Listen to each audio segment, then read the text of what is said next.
ইতিমধ্যেই ঠোঁটের তীব্র জ্বালায় ফুপিয়ে উঠেছে। রুদ্র কি করবে হুট করে ভেবে পেল না। এত বড় ডক্টর মানুষ, অথচ নিজের বইয়ের এই পাগলামি দেখে সেও যেন ক্ষণিকের জন্য কিংকর্তব্য বিমূঢ় হয়ে গেল। রুদ্রর ভীষণ বিরক্ত লাগলো চিনির এই ছেলে মানুষই দেখে। হঠাৎ মানুষটা আর কোনো উপায় না পেয়ে চিনির অগ্নিবর্ণ ওষ্ঠে ধরে নিজের অধর ছুঁয়ে দিল। ওষ্ঠের তপ্ত ছোঁয়ায় চিনিকে শান্ত করতে অদ্ভুত চেষ্টা চালালো ডক্টর রুদ্র। চিনি এবার আর নড়ল চলল না, বরং তীব্র জ্বালার মাঝে রুদ্রর শীতল পরশে একটু একটু শান্তি লাগতে শুরু করলো ওর। তবে চিনির অবুঝ মস্তিষ্কে হঠাৎ একটা চতুর চিন্তা খেলে গেল। যেই লো সেই কদুই তো হয়ে গেল। ঠোঁটের ফোলা কমানোর জন্য এত নাটক করলো, অথচ মানুষটা আবারও সেই ঠোঁটেই ঠোঁট বসালো। হঠাৎ রুদ্রের মনে পড়ল আমেরিকা থেকে আসার সময় সে এক বক্স খাঁটি মধু নিয়ে এসেছিল। রুদ্র আলতো করে চিনিকে ছেড়ে দিয়ে ব্যাগ থেকে মধুর বক্সটা বের করলো। সেখানে থেকে একটা ছোট্ট প্যাকেট কেটে পুরো মধুটাই চিনির ঠোঁটের উপরে আর ভেতরে লেপ্টে দিল। চিনি চোখ পিটপিট করে রুদ্রর দিকে চেয়ে রইল, আর বাধ্য মেয়ের মতো সেই মিষ্টি মধু চিটেপুটে খেতে লাগলো। চিনির ঠোঁট থেকে ঝরালো ঝালের চোটে রুদ্রর ঠোঁটও ইতোমধ্যে বেশ লাল হয়ে গেছে। রুদ্র অদ্ভুত আঙ্গুলে লেগে থাকা বাকি মধুটুকু নিজের ঠোঁটে মেখে নিল। রুদ্র মধুর অবশিষ্টটুকু আস্বাদন করতে করতেই চোয়াল শক্ত করে গম্ভীর স্বরে বলে উঠল, পাগল করে দেবে আমায়। বড় হবে না তুমি? চিনি একটু দমে গিয়ে দোটানায় পড়া গলায় থেমে থেমেই বলল, আমি তো বড়ই। রুদ্র চিনির লালচে ফোলা ঠোঁট আর হরিণী চোখের দিকে চেয়ে কামাতুর চোখে বাঁকা হাসলো। তারপর বলল, হ্যাঁ, সেটা তো দেখতেই পাচ্ছি। দিলারা বেগম ছেলে বিদেশ থেকে আসার খুশিতে দুপুরের খাবারের রীতিমতো হুলস্থুল কাণ্ড ঘটিয়েছেন। টেবিলের সব রুদ্রর পছন্দের খাবার রান্না করে সাজানো হয়েছে। তবে একটা ব্যাপার বেশ অদ্ভুত, রুদ্রর যেসব খাবার পছন্দ চিনিও ঠিক সেই সব খাবারই ভীষণ পছন্দ। রুদ্র ডাইনিং টেবিলে বসে চুপচাপ খেয়ে যাচ্ছে। খাওয়ার সময় অযথা কথা বলা রুদ্রর একদম পছন্দ নয়। চিনিও একটু আগেই নিচে নেমে এসেছে, সাথে করে ঝালের সেই বাকি অংশটুকু নিয়েই নিজের রান্নাঘরে দিকে গিয়েছিল। তাই দিলারা বেগমকে আর নতুন করে কিছু বলতে হয়নি। তিনি ঠিক চিনির ভাবনা মতোই ধরে নিয়েছেন মেয়েটা কাঁচা আমে ঝাল মাখিয়ে খেতে গিয়ে নিজের ঠোঁটের 12টা বাজিয়েছে। চিনি এমনিতেই ডিম পোচ দিয়ে ভাত খাওয়ার সময় একটু শুকনো ঝাল কামড়াতে গিয়ে প্রায়শই নিজের ঠোঁটের অবস্থা বেগতিক করে ফেলে। তাই দিলারা বেগম পুরো বিষয়টা খুব সহজেই বিশ্বাস করে নিলেন। তবে আজকের অবস্থাটা একটু বেশি খারাপ, তাই চিনিকে তিনি হালকা করে একটু বকেও ফেলেছেন। মেয়েটির এই দশা দেখে দিলারা বেগম নিজেই এখন চিনিকে গালে লোকমা তুলে খাইয়ে দিচ্ছেন। চিনি ভয়ে ভয়ে চিংড়ি মাছের মালাইকারি দিয়ে এক লোকমা ভাত মুখে নিল, আর মনে মনে ভাবতে লাগলো, ঠোঁটের কথা তো বাদই দিলাম, আজ যে ও সবার চোখে ফাঁকি দিয়ে বৃষ্টি ভিজেছে সেই কথা যদি আম্মু কোনোভাবে জানতে পারে তবে আর আস্ত রাখবে না। চিনি আর চোখে আড়াল করে রুদ্রর দিকে তাকালো। রুদ্র গভীর মুখে খেয়ে যাচ্ছে, যেন দুনিয়ার কোনো কিছুই তার কিচ্ছু যায় আসে না। চিনি মনে মনেই ভাবলো, বাহির থেকে দেখতে কত ভদ্র আর ভিতরে ভিতরে কত বড় অসভ্য একটা লোক। চিনি নিজের হাবিজাবি ভাবনা চিন্তা মাথা থেকে ঝেড়ে ফেললো। দিলারা বেগমকে আদুরে গলায় বলল, সব তো আমায় খাইয়ে দিচ্ছ আম্মা, তুমি নিজের মুখে তো কিছুই তুলছো না, এবার তুমি খাও। দিলারা বেগমের মনটা খারাপ হয়ে আছে চিনির ঠোঁটের এই অবস্থা দেখে। মেয়েটা ঝালের ঠোঁটে ঠিক মতো চিবিয়ে খেতেই পারছে না। দিলারা বেগম মেয়ের মাথায় হাত বুলিয়ে বললেন, এত ভাবতে হবে না, চুপচাপ খেয়ে নে। এরপর দিলারা বেগম রুদ্রর দিকে তাকিয়ে একটু চিন্তিত গলায় বললেন, আবু, চিনির ঠোঁটের ফোলা কমানোর জন্য তোমার কাছে কোনো মলম বা ওষুধ আছে? অবস্থা তো বেশ খারাপ দেখছি। রুদ্র ভাতের লোকমা মুখে তুলতে তুলতেই চিনির ফোলা লাল ঠোঁট জোড়ার দিকে এক পলক তাকালো। তারপর শান্ত গলায় জবাব দিল, আমি দেখছি বিষয়টা। রুদ্র দেখে নেওয়ার আসল মানে বুঝতে পেরে চিনির বুকের ভেতরটা ধক করে উঠল। দিলারা বেগম অবশ্য আর কিছু বললেন না। আজ মোশাররফ সাহেব বাড়িতে নেই, সকাল সকাল তার এক বন্ধুর বাড়িতে দাওয়াতে গেছেন। খাওয়া দাওয়া শেষে রুদ্র রুমে এসে সিগারেট ধরিয়েছে। মানুষটার সিগারেট খাওয়ার অভ্যাসটা ইদানিং আগের চেয়েও বড় ভয়ঙ্কর রূপ নিয়েছে। আম্মু দুপুরের ভাত ঘুম দিতে ইতিমধ্যেই নিজের ঘরে চলে গেছেন। চিনি এক কাপ কড়া চা বানিয়ে উপরে উঠে এলো। মেয়েটার মুখাপে নরম অন্ধকারের ছায়া, আর এই সবটাই শুধু অসভ্য বরটার জন্য। চিনি রুমে ঢুকে দেখলো সোফাতে বসে আছে স্বয়ং খাঁটি ইংরেজদের বংশভূত রুদ্র। ডান হাত দিয়ে ল্যাপটপ টিপছে আর বাঁ হাতে আয়েশ করে সিগারেট টানছে। চিনির মুখের অন্ধকার ঘনীভূত হলো। কই, ওদের বংশে তো কেউ এমন দেদারসে সিগারেট খায় না। এই মানুষটাই এত বদভ্যাস হতে হবে কেন? চিনি গিয়ে বিছানায় বসলো। চায়ের কাপে চুমুক দিতেই সিগারেটের ঝাঁঝালো গন্ধটা ওর নাকে এলো। মনে হচ্ছে চায়ের সাথে মিশিয়ে চিনি নিজেই বুঝি সিগারেট খাচ্ছে। চিনি এবার রুদ্রের দৃষ্টি আকর্ষণ করার জন্য একটু চড়াসড়ি বলে উঠল, আপনাকে আমি অতি মাত্রায় শুদ্ধ পুরুষ ভেবেছিলাম, তবে আপনি চরম মাত্রার এক অশুদ্ধ পুরুষ, অসভ্য পুরুষ। রুদ্র সিগারেটে আরেকটা টান দিয়ে কাঁধ গুছিয়ে নির্বিকার গলায় বলল। আমার দোষটা কি? চিনি মুখ কুচকে বলল, বোঝেন না বুঝি? রুদ্র ল্যাপটপের স্ক্রিনে দৃষ্টি রেখেই সংক্ষেপে বলল। হুম। চিনি চায়ে আরেকটা চুমুক দিল। এবার বেজায় খেপে উঠে দাঁড়িয়ে বলল, সিগারেট ফেলে দিন। রুদ্র এবার ভ্রু উঁচিয়ে বেশ কঠোর গলায় বলল। সাহস বেড়েছে? চিনি একটু দমে গেলেও দমবার পাত্রী তো নয়। মেয়েটা তেজ দেখিয়ে বলল, আপনি ফেলবেন কি না? ফেলবো না। রুদ্রর শটান জবাব। চিনি এবার 2 পা এগিয়ে এলো। মনের সব ভয় ডর একপাশে সরিয়ে রেখে চিনি রুদ্রের হাত থেকে খপ করে জ্বলন্ত সিগারেট টান দিয়ে ঘরের মেঝেতে ফেলল। সাথে সাথেই নিজের এই দুঃসাহসের পরিণাম ভাবে ভয়ে ওখান থেকে এক দৌড়ে পালিয়ে যেতে চাইল। কিন্তু ডক্টর রুদ্র শিকদারের চোখ ফাঁকি দেওয়া কি এতটাই সহজ? রুদ্র চোখের পলকেই শক্ত হাতে চিনির নরম কবজিটাকে চেপে ধরল। ল্যাপটপটা সোফার পাশে সরিয়ে রেখেই এক হ্যাচকা টানে চিনিকে নিজের কোলের উপরে বসিয়ে দিল। চিনি থরথর করে কেঁপে উঠে আমতা আমতা করে বলল, ভুল হয়েছে আমার, স্বামী ছেড়ে দিন। ব্যাপারটা এখন ঠিক বাঘের খাঁচায় নিজে গিয়ে শিকার হয়ে তারপর বাঘকে খেও না বলে আকুতি করার মতো হয়ে গেছে। রুদ্র নিজের গম্ভীর পুরুষালী গলায় শুধালো, আগে ভীতু ছিলে? চিনি এবার নিজের যান বাঁচাতেই দ্রুত মাথা নাড়ল। বিশ্বাস করুন, আমি একটু চঞ্চল নই, আমি তো খুব ভীতু। একটু আগে যা বলেছি সব আমার বাজে আত্মাটা বলেছে।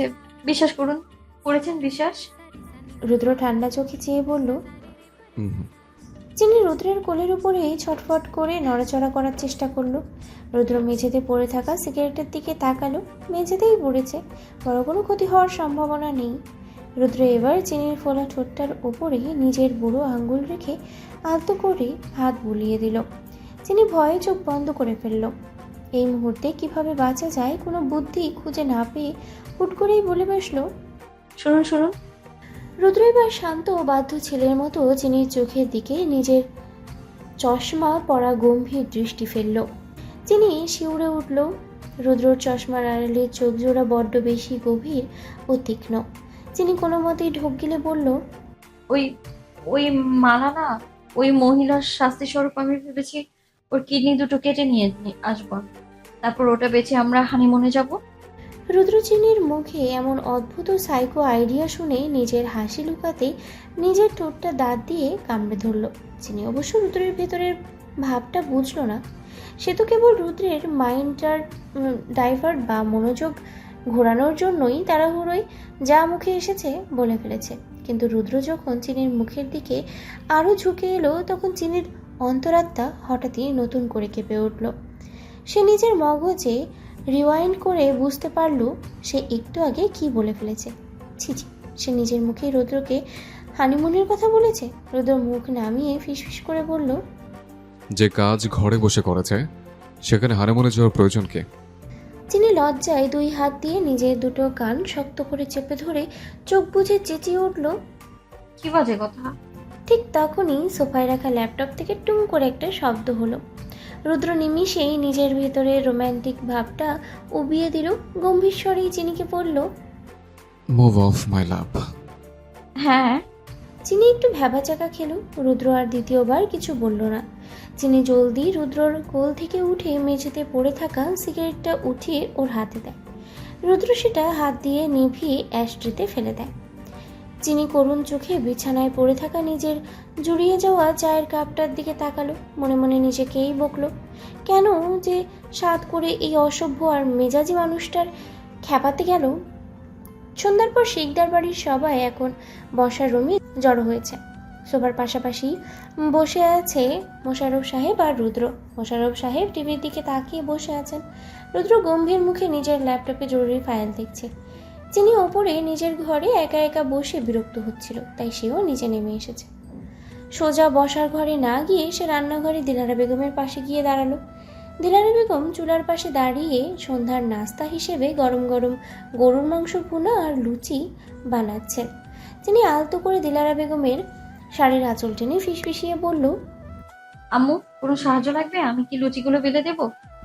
দিলারা বেগম মেয়ের দিকে তাকিয়ে একটু হাসলেন। চিনি ফোলা ঠোঁটটা এখনো পুরোপুরি স্বাভাবিক হয়নি, তবে দুপুরে চেয়ে লালচে ভাবটা কিছুটা কমেছে। তিনি বললেন, কিছু করতে হবে না, পাগলি মেয়ে। রুদ্রর পকেটে থাকা মোবাইল ফোনটা বেজে উঠল। রুদ্র ল্যাপটপ থেকে চোখ সরিয়ে পকেট থেকে ফোনটা বের করলো। স্ক্রিনে ভেসে ওঠা নামটা দেখেই রুদ্রর গম্ভীর মুখাবয়বে এক চিলতে বিনয়ী ভাব ফুটে উঠল। ফোনটা রিসিভ করেই কানের কাছে ধরতে ওপাশ থেকে চিনির বাবা মিলন সাহেবের স্নেহমাখা কণ্ঠস্বর ভেসে এলো। রুদ্র সোফা থেকে উঠে দাঁড়িয়ে অত্যন্ত সম্মান দিয়ে বলল, আসসালামু আলাইকুম আব্বু, কেমন আছেন? মিলন সাহেব ওপাশ থেকে রুদ্রর সাথে কিছুক্ষণ কুশল বিনিময় করে সপরিবারে আগামীকাল তাদের বাসায় দুপুরের খাবারের দাওয়াত দিলেন। রুদ্র অত্যন্ত ভদ্রতার সাথে সম্মতি জানিয়ে বলল, অবশ্যই, আগামীকাল সপরিবারে আসছে। এরপর মিলন সাহেব রুদ্রর কাছে মোশাররফ সাহেবের খোঁজ নিলেন এবং তার সাথে কথা বলার ইচ্ছা প্রকাশ করলেন। রুদ্র ফোনটা বাড়িয়ে দিল। মোশাররফ সাহেব হাসি মুখে ফোনটা হাতে নিলেন। মিলন সাহেবের সাথে কথা বলতে বলতেই ওনার মুখে চওড়া হাসি ফুটে উঠল। বেয়াই বা চিনির বাবা হওয়ার পাশাপাশি মিলন সাহেব আর মোশাররফ সাহেব অল্প দিনেই একে অপরের খুব ভালো বন্ধু হয়ে উঠেছেন। দুই বন্ধু ফোনে কালকের দাওয়াত আর নানান রকম পারিবারিক গল্পে মেতে উঠলেন। রান্নাঘরে দিলারা বেগমের রান্নার কাজ শেষ। চিনি দিলারা বেগমের হাতে হাত বিলিয়ে প্লেটে করে ধোয়া ওঠা গরুর মাংসর ভুনা আর গরম গরম ফুলকো লুচি নিয়ে বসার ঘরে এলো। সোফার সামনেই নিচু টেবিলটার উপরে নাস্তার প্লেটগুলো সুন্দর করে সাজিয়ে রাখলো সে। ঠিক তখনই মিলন সাহেবের সাথে কথা শেষ করে মোশাররফ সাহেব ফোনটা রুদ্রর হাতে ফেরত দিলেন। তারপর টেবিলে নাস্তা সাজানো চিনির দিকে তাকিয়ে অত্যন্ত আদুরে ও হাসি মুখে বললেন, বাবার বাড়ি থেকে কল করেছিলাম, কাল যাবে মামুনি? চিনি মোশাররফ সাহেবের কথা শুনে মনে মনেই ভাবলো, আগে তো ওর বাবার বাড়ি যেতে একদমই ইচ্ছে করতো না, কেমন যেন একটা একাকিত্ব আর শূন্যতা কাজ করতো। তবে এখন ওর ভীষণ যেতে ইচ্ছে করে। চিনির কাছে এখন সব আছে, রুদ্রর মতো একটা মানুষ পাশে আছে। ওর মনে এখন আর কোনো দুঃখ বা আক্ষেপ নেই। চিনি মৃদু হেসেই বলল, যাব। মোশাররফ সাহেব তখন নাস্তার প্লেটের দিকে হাত বাড়িয়ে বললেন, সপরিবারে দাওয়াত করেছে মিলন, কাল তাহলে সবাই একসাথেই যাচ্ছে।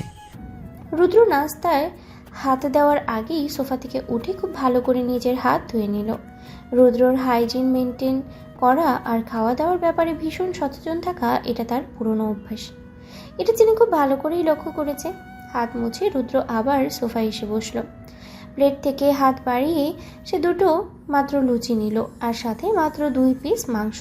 রুদ্র একদম চুপচাপ নিজের মতো খেয়ে যাচ্ছে। ওদিকে চেনের ঠোঁটে তীব্র জ্বালাটা আবারও করে উঠেছে।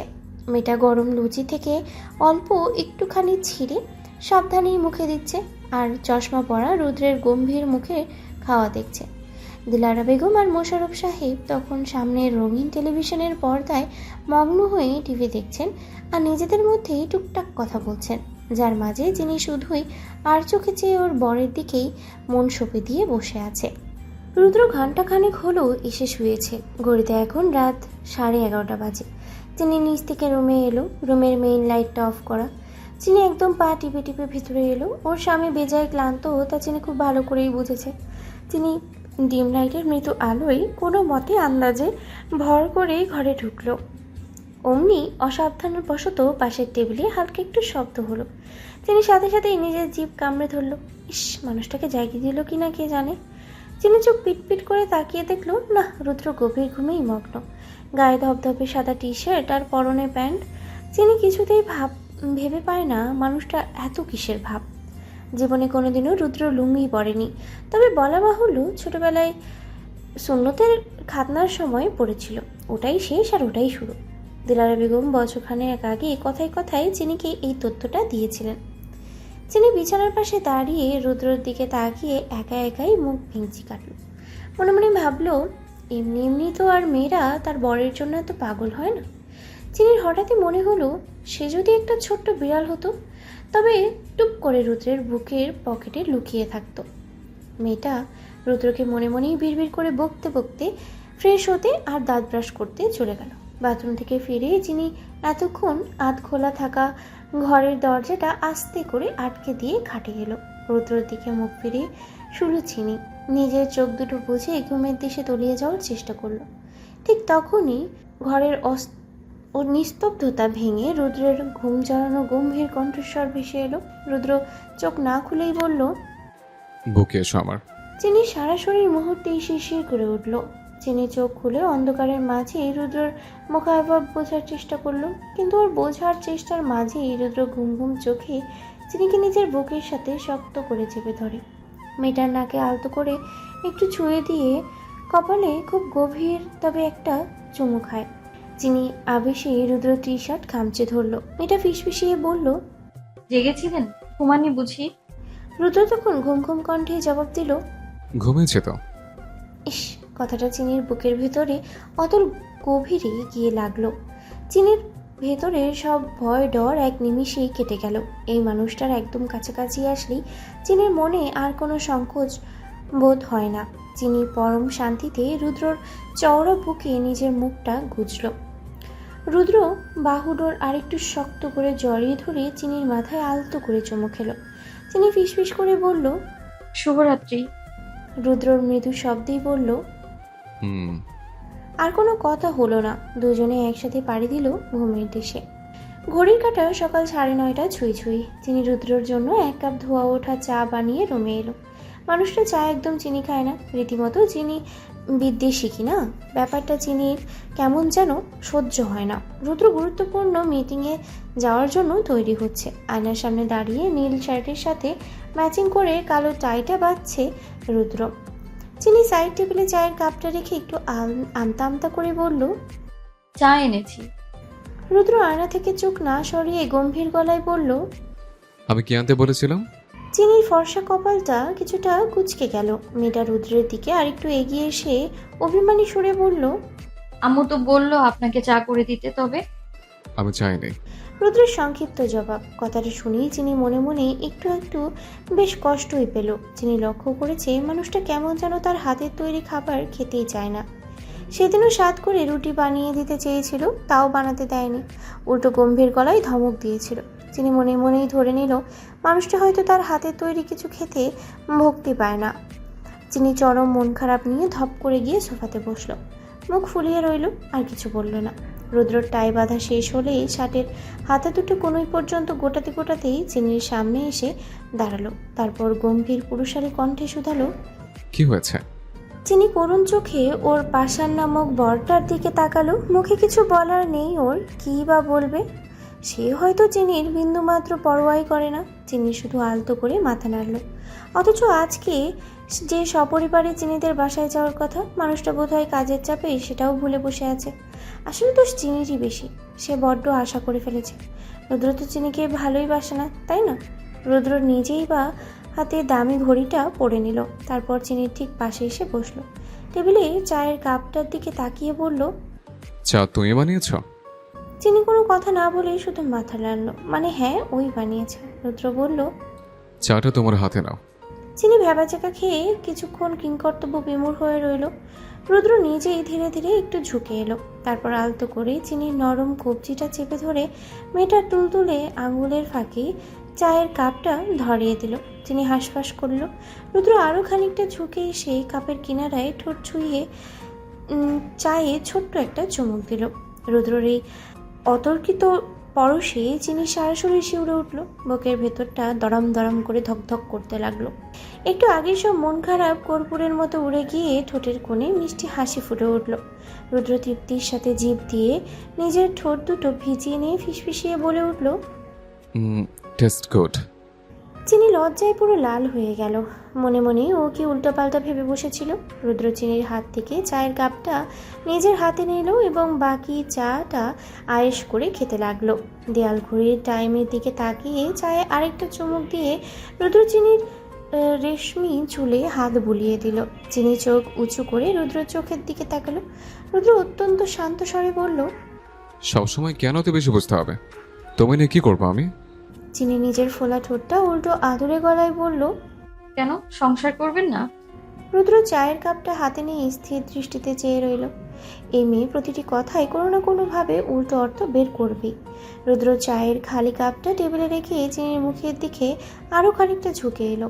চশমার আড়ালে চোখ জোড়া আচমকয় বেশ গাঢ় করে ফিসফিসিয়ে বলল, আমরা যখন পাশাপাশি বসে আছি, এটা কি সংসার নয়? তবে কি করতে হবে বলো? কি করলে বুঝবে তুমি আমরা সংসার করছি? চুমে খেতে হবে নাকি আরো বড় কিছু চাচ্ছ? রুদ্রর এমনতর প্রশ্নের জবাবে চিনি লজ্জায় পুরো কাঠ হয়ে গেল। মুখে আর কোনো কথাই ফুটল না ওর। রুদ্র নিজের দুই হাত অঞ্জলিতে চিনির ছোট্ট লাজুক মুখখানা আলতো করে ধরে নিল। সঙ্গে সঙ্গে সিগারেটে পোড়া ঠোঁট দিয়ে রুদ্র গভীর করে চুমু এঁকে দিল বইয়ের ললাটে। মানুষটার নিবিড় পরশে চিনির আবেশে চোখ বন্ধ করে ফেলল। তার দুই হাত দিয়ে খপ করে রুদ্রর পরনের নীল শার্টের পেটের কাছটা শক্ত করে আঁকড়ে ধরল। মেয়েটার অবাধ্য হাতের টানে রুদ্রর নিখুঁতভাবে ইন করা শার্টের গোছটা একটু নষ্ট হয়ে গেল। শার্টের হালকা কুচকানো ভাঁজ পড়ল। রুদ্র কপাল থেকে ঠোঁট সরিয়ে নিজের কপালটা চিনির লড়াতে ঠেকিয়ে রেখে ফিসফিস করে বলল, বাবার বাড়িতে সাবধানে যাও, জরুরি কাজগুলো শেষ হওয়া মাত্র আমি চলে আসবো। চিনি চোখ মেলে রুদ্রর গভীর চোখের দিকে চেয়ে কাঁপা কাঁপা গলায় শুধালো, কখন কাজ শেষ হবে আপনার? লাঞ্চের আগে চলে আসবো। রুদ্র আশ্বাস দিয়ে বলল, আচ্ছা। চিনি মৃদু মাথা নাড়ল। রুদ্র সোফা ছেড়ে উঠে দাঁড়ালো। আয়নার সামনে দাঁড়িয়ে নিজের পরনের নীল শার্টটার দিকে তাকাতেই দেখলো পেটের কাছে যেখানটায় চিনি খামচে ধরেছিল সেখান থেকে ইনটা একটু আলগা হয়ে নষ্ট হয়ে গেছে। রুদ্র অত্যন্ত শান্ত ভঙ্গিতেই শার্টের ইনটা টেনে টুনে আবার ঠিকঠাক করে নিল। চিনি বিছানায় বসে বরের সেই শার্ট ঠিক করার দৃশ্য দেখছিল আর লজ্জায় আবার আড়ষ্ট হয়ে যাচ্ছিল। মনে মনেই ভাবলো, ছিছি, মানুষটা কি ভাবলো কে জানে। চিনি মোশাররফ সাহেব, দিলারা বেগম এসে পৌঁছেছেন চিনিদের বাড়িতে। ওনারা গাড়ি করে এসেছে। চিনি বাড়ি থেকে একদম সুন্দর করে গোসল সেরে পরিপাটি মেহমানের মতোই শ্বশুরের সাথে বাপের বাড়ি এসেছে। গাড়িটা এসে থামতেই ড্রাইভার একে একে গাড়ি থেকে নানান রকম জিনিসপত্র বের করতে লাগলো। চিনি দরজার পাশে দাঁড়িয়ে গুনে গুনে দেখছিল সেই ইলাহি কাণ্ড। এ বাড়িতে আসার আগে মোশাররফ সাহেব নিজেই বাজারে গিয়েছিলেন। সেখানে থেকে নামি দামি মিষ্টির হাঁড়ি, খাঁটি দই, হরেক রকমের ফল আর বড় বড় মাছ কোনো কিছু কিনতে বাকি রাখেননি তিনি। চিনির ভয়ে এতক্ষণ এইসব জিনিসপত্র গাড়ির ভেতরেই লুকানো ছিল। এখন চোখের সামনে এসব আয়োজন দেখে চিনি নিজেকে আর সামলাতে পারল না। মেয়েটা রাগে ভাব করে মোশাররফ সাহেবকে বলল, এত কিছু কেন কিনেছো আব্বু? দেখে মনে হচ্ছে তুমি বুঝি তোমার নিজের মেয়ের শ্বশুর বাড়িতে এসেছো। মোশাররফ সাহেব চিনির এমন পাকা পাকা কথা শুনে একগাল হেসে অত্যন্ত আদরে গলায় বললেন, হ্যাঁ মামুনি, আমি তো আমার মায়ের শ্বশুর বাড়িতে এসেছি। শ্বশুরের মুখে এমন চুটকি শুনে চিনি এবার লজ্জায় মুখ মলিন করলো। মনে মনেই ভাবলো, ওহ, এত কিছুর কি প্রয়োজন ছিল। মোশাররফ সাহেবের পুত্রবধূর সেই মলিন মুখের দিকে তাকিয়ে চরম মমতায় চিনির মাথায় হাত বুলিয়ে দিয়ে বললেন, মুখ আধার করে না আম্মু। আজান পড়ে গেছে কতক্ষণ হলো। ঘড়ির কাঁটা এখন দুপুর 2টা ছুঁই ছুঁই। চিনিদের বাড়ি জুড়ে এখন গমগমে অবস্থা। মেহমানে চারপাশে পুরো গিজগিজ করছে। চিনির বড় চাচা হাবিবুর রহমান আর চাচি নার্গিস বেগম সপরিবারে ঢাকা থেকে এসেছেন। মিলন সাহেবের মুখে এখন ওনারা শুনেছেন যে জামাতা রুদ্র শিকদার আমেরিকা থেকে ফিরেছে। তখনই তড়িঘড়ি করে ঢাকা থেকে এখানে চলে এসেছেন তারা। যেহেতু বিয়ের সময় উপস্থিত ছিলেন না, চিনি ওর বড় চাচা চাচিকে একটুও পছন্দ করে না। চিনির বাবার চেয়ে ওনাদের সম্পদ একটু বেশি বলে অহংকার ওনাদের মাটিতে পাই পড়তে চায় না। ওদিকে যখন ওনারা শুনেছিলেন যে রুদ্রর মতো নামকরা ডক্টর এবং শিকদার পরিবারের মতো এত বড় ও বনেদি পরিবারে চিনির বিয়ে হচ্ছে, তখন ওনারা হিংসাতে জ্বলতে জ্বলতে সহ্য করতে না পেরে কত না কটু কথা শুনিয়েছিলেন। অথচ রুদ্র শিকদারের অভিজাত্য আর প্রতিপত্তি এত বেশি যে চিনির চাচাদের এমন বড়লোক হতে হলে মরে আবার নতুন করে জন্ম নিতে হবে। বসার ঘরে সবাই জমিয়ে গল্পগুজব করছে। চিনি এক কোনায় চুপচাপ বসে আছে। মেয়েটার পরনে কালো রঙের একটা জামকালো 3 পিস, যার সূক্ষ্ম সুতার কাজ দেখেই বলে দেওয়া যায় এটা কতটা দামি। চাচা হাবিবুর 2 ছেলে আর 1 মেয়েও এসেছে। বড় ছেলে সাদি একটা ব্যাংকে চাকরি করে, বয়সে প্রায় রুদ্রর মতোই বড়। ছোট ছেলে 7, বয়সে মাত্র 6 বছর। আর ওনাদের একমাত্র মেয়ে মারিয়া, যে কিনা মেডিকেলে পড়ছে।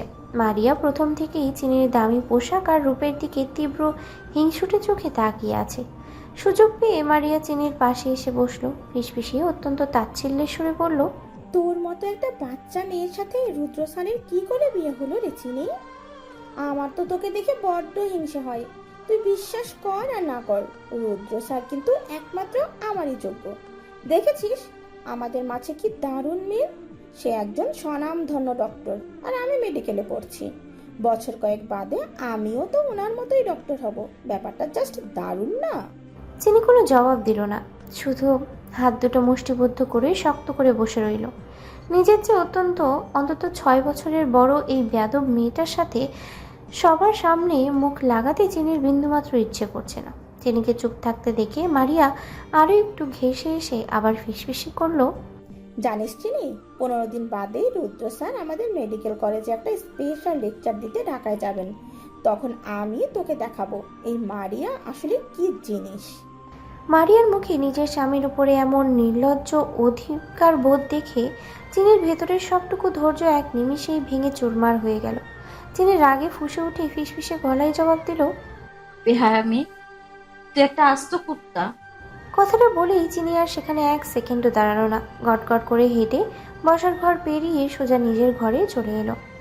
রুমের ভেতরে ঢুকেই প্রচণ্ড রাগে আর অভিমানে এক টানে নিজের ওড়নাটা গা থেকে খুলে বিছানায় ছুঁড়ে ফেলল। চিনির চোখ ফেটে টলমল করে কান্না চলে এলো। আর এই সব রাগ আর দুঃখ গিয়ে পড়ল কার উপরে? অবধারিতভাবেই ডক্টর রুদ্র শিকদারের উপরে। মানুষটাকে কেন এত সুদর্শন আর আকর্ষণীয় হতে হবে? আর এই নামের সব মেয়েরাই দুনিয়ার সবচেয়ে খারাপ হয়, যেমন ডক্টর মালা আর এখন এই মারিয়া। চিনি রাগে দুঃখে আর কিছুই ভাবতে পারল না। ঠিক কতক্ষণ বাদে দরজায় মৃদু টোকা পড়ল। চিনি চোখের পানি মুছে সজোরে চেঁচিয়ে উঠে বলল, কে? ওপাশের গম্ভীর কণ্ঠস্বর ভেসে এলো। রুদ্র। বুকের ভেতরটা কেঁপে উঠতেই চিনি টলমলে পায়ে এগিয়ে গিয়ে দরজায় ছিটকিনিটা খুলে দিল। রাগের মাথায় মেয়েটা ওড়না নেওয়ার কথা একদম ভুলেই গেল। ক্লান্ত শরীরে রুদ্র রুমে ঢুকলো। চিনিকে এভাবে ওড়না ছাড়া দেখে রুদ্র চশমার আড়াল থেকে মেয়েটার ওপর নিচ ভালো করে পরখ করে নিল। একজন অভিজ্ঞ ডক্টরের সাইকোলজিক্যাল ষষ্ঠ ইন্দ্রিয় মুহূর্তেই বুঝে নিল যে এখানে কিছু একটা বড়সড় অঘটন ঘটেছে। রুদ্র কোনো কথা না বাড়িয়ে পিছনের দরজাটা শক্ত করে আটকে দিল। হাতের ব্ল্যাক ব্রিফকেসটা একপাশে রেখে মানুষটা এক টানে চিনিকে নিজের তপ্ত বুকের কাছে টেনে নিয়ে চিনির উন্মুক্ত কোমরটা শক্ত করে আঁকড়ে ধরল। চিনি নিজের ছোট ছোট ঠোঁট দুটো উল্টে কেটে দেওয়ার মতো অবস্থা করে দাঁড়িয়ে রইল। রুদ্র নিজের এক হাত দিয়ে চিনির গালের অবদ্ধ ছোট ছোট চুলগুলো কানের পিছে গুজে দিয়ে অত্যন্ত নরম স্বরেই শুধালো, তোমার কি আমার উপর একটু দয়া হয় না? রুদ্রের অতিমাত্রায় নরম কণ্ঠস্বর শোনা মাত্রই চিনি আর নিজের কান্না ধরে রাখতে পারল না। মেয়েটা হাউমাউ করে কেঁদে উঠে রুদ্রের চওড়া বুকে নিজের মুখটা ধপ করে ঠেকিয়ে দিল। কান্না জড়ানো গলায় ফিসফিসিয়ে জিজ্ঞেস করলো, আপনি আপনি বসার ঘরে কার কার সাথে কথা বলে এসেছেন? ওখানে কে কে ছিল বলুন আমায়। বলতে গিয়ে চিনির গলাটা কয়েকবার হিক্কা তুলে আটকে গেল। রুদ্র চিনির পিঠে হাত বুলিয়ে শান্ত করে বলল, কেউ ছিল না, আমি গাড়ি থেকে নেমে সোজা তোমার কাছে চলে এসেছি। রুদ্রর মুখে কেউ ছিল না শোনা মাত্রই চিনির কান্নার বেগ এক নিমিষেই উধাও হয়ে গেল। তিনি এক ঝটকায় রুদ্রর বুক থেকে সরে এসে বিছানা থেকে নিজের ওড়নাটা তুলে নিল। তারপর রুদ্রর শক্ত হাতটা নিজের 2 হাতে নিয়ে টেনে ধরে জেদি গলায় বলল, চলুন। রুদ্র চশমাটা ঠিক করে বলল, কোথায়? চিনি চোখ মুছে আবার কেঁদে কেঁদে অভিমানী সুরে বলল, আপনার এখানে থাকার অনেক শখ তাই না? অসভ্য লোক একটা। আমি আর এ বাড়িতে এক মুহূর্তও থাকবো না। ভালো মন্দ কোনো খাবার খেতে হবে না আপনাকে। আমি বাসায় গিয়ে আপনাকে রান্না করে খাওয়াবো। চলুন বলছি, যাবেন না আপনি? বউটার প্রচণ্ড অধিকারবোধ দেখে রুদ্রর গভীর মুখে কোনো নেতিবাচক প্রতিক্রিয়া ফুটল না, বরং একজন আদর্শ ও সুযোগ্য স্বামীর মতো মানুষটা চিনির মনের অবস্থাটা পুরোপুরি সমান বুঝল। রুদ্র শান্ত মুখে এক হাতে নিজের ব্রিফকেসটা তুলে নিল এবং অন্য হাতে চিনির নরম হাতটা শক্ত করে আঁকড়ে ধরে সত্যি সত্যি ঘর থেকে বাইরে বেরিয়ে এলো।